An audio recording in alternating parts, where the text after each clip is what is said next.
الدولة العربية الوحيدة التي تعترف بالصحراء الغربية هي الجزائر. الدولة العربية الوحيدة اللي عندها سفارة في بلادها وكل شيء هي الجزائر. فقدنا أوراق كثيرة وكثيرة جدا، دبلوماسيتنا فاشلة. ايوه قلتش حاجه انا بقى.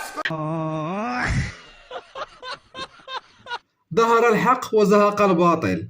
هانتم الاخوان ديالي، شاهد شاهد من اهلها.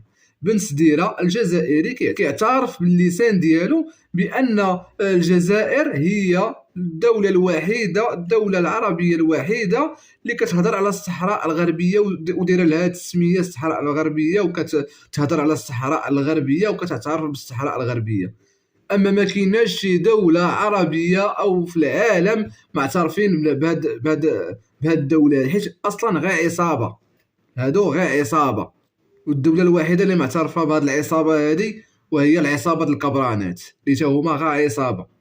هانتوما سمعتوا على اللسان ديال بن سديرة، ها هو تيقول الحقيقة وكيعترف بالحقيقة. فالحمد لله هانتوما راه خوتي راه ظهر الحق وزهق الباطل. اسمعوا معايا الاخوان ديالي عاوتاني لهذا الفيديو هذا، الناس ديال مكناس، هذا الفيديو ليكم بالاخص اخوتي ومنهم انا. المدينه ديالنا مدينه الغاليه، العاصمه الاسماعيليه. اسمعوا معايا اخوتي هذا الفيديو هذا. Réputée elle aussi pour son passé impérial, Meknès a été fondée au Xe siècle par la tribu Zénète des Meknassas. Originaire de l'actuelle Algérie, la peuplade s'est établie dans la région, attirée par la fertilité du sol, l'abondance des eaux et le charme des jardins. Réputée elle aussi pour son passé impérial, Meknès a été fondée au Xe siècle par la tribu Zénète des Meknassas. Originaire de l'actuelle Algérie, la peuplade s'est établie dans la région, attirée par la fertilité du sol, l'abondance des eaux et le charme des jardins. Aujourd'hui, les Algériens s'intéressent à leur histoire.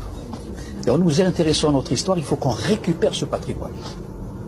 Et Meknès, c'est une ville qui a été construite par cette tribu qui était d'origine algérienne et qui est partie de l'Ouarselis. ان شاء الله بربي.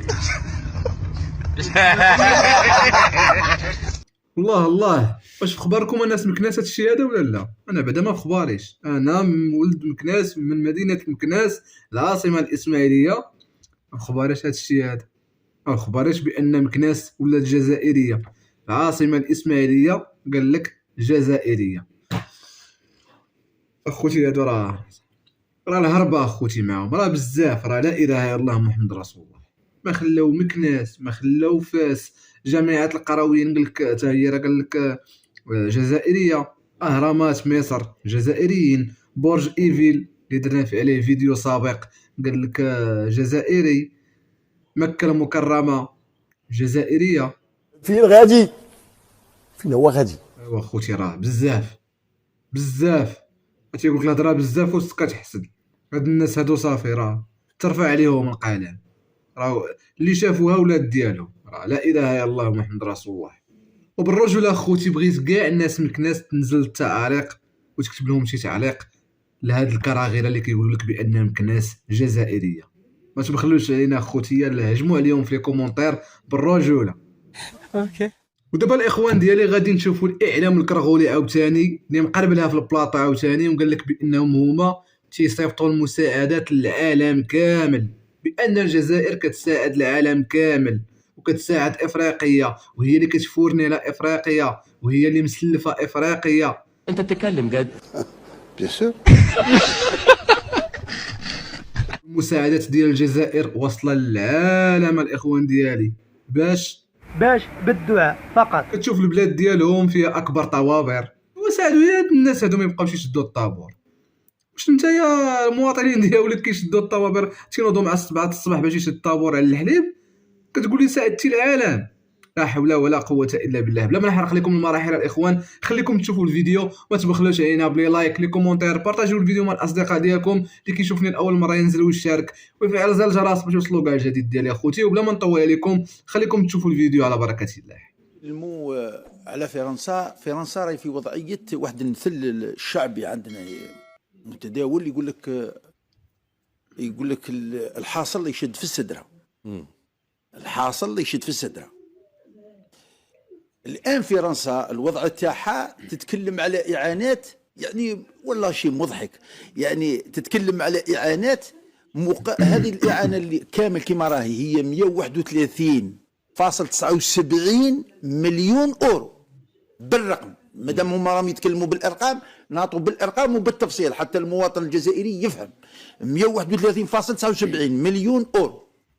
هذا ال 131 مليون اورو فاصل 79 تقسم الى ماذا؟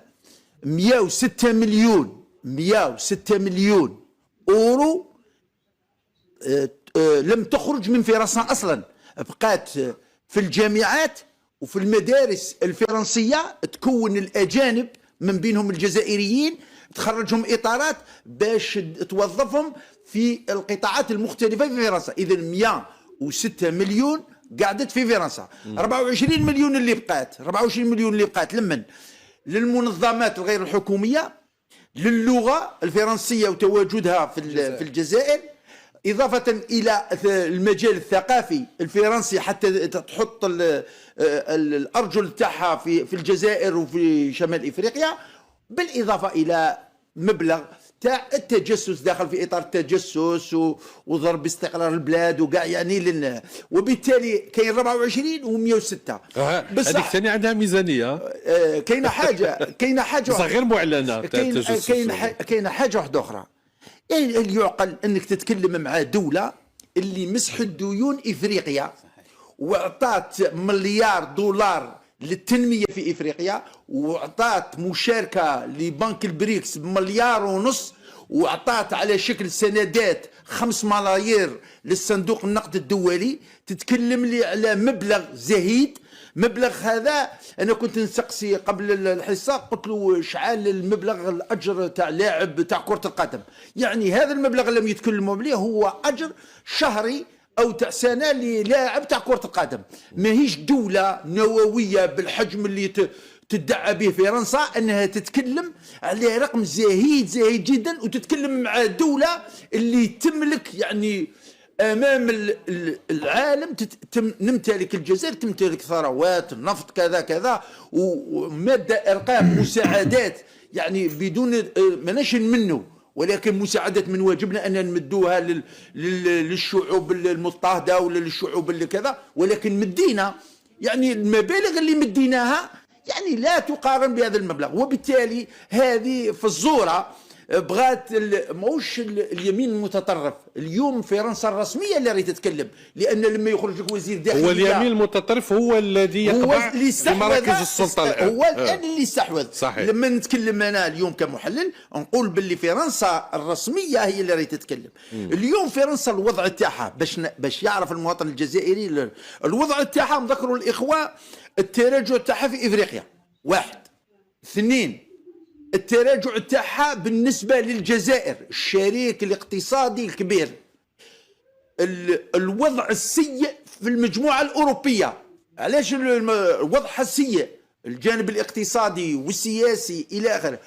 هي مضاري تستند على ألمانيا اليوم راهي في مشكل اقتصادي وتراجع. اليوم في ألمانيا سجلت ما يقارب في السداسي الأول 11,000 مؤسسة أفلست، والسداسي الثاني 4,000 مؤسسة أفلست. طيب. وبالتالي اليوم المجموعة الأوروبية حتى اللي كانت تستند على ألمانيا اللي هما القوتين اللي يقودوا المجموعة الأوروبية صبحوا ضعاف الآن.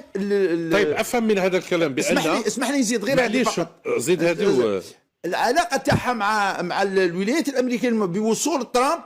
وترامب عنده نظره مخالفه للصراع الاوكراني الروسي، وبالتالي المجموعه الاوروبيه اللي هي فرنسا والمانيا والمجموعه يصبحوا غير قادرين على مواجهه. باش ما نقولوش كلش، هو السؤال كان حول المقال تاع وكاله الانباء، من بعد راح نوصلوا للوضع الاستراتيجي في كان هذا هو الفيديو ديال اليوم الاخوان ديالي. كنتمنى الفيديو يكون الاعجاب ديالكم، وشكرا لكم على الدعم ديالكم اخوتي، وخليونا ان شاء الله نزيدوا بهذه القناه ان شاء الله لقدام، ونزيدوا ان شاء الله نوصلوا ل 50,000 مشترك، 50,000 صديقه وصديق. الاخوان ديالي ما تبخلوش علينا بالرجوله، كاملين بارطاجيو اخوتي، بارطاجيو الفيديو، لي كومونتير، لي لايك. شكرا لكم مره اخرى اخوتي، وشعارنا الدائم الله الوطن الملك. تهلاو لي فراسكم، ونشوفكم فيديو جديد ان شاء الله. مع السلامه.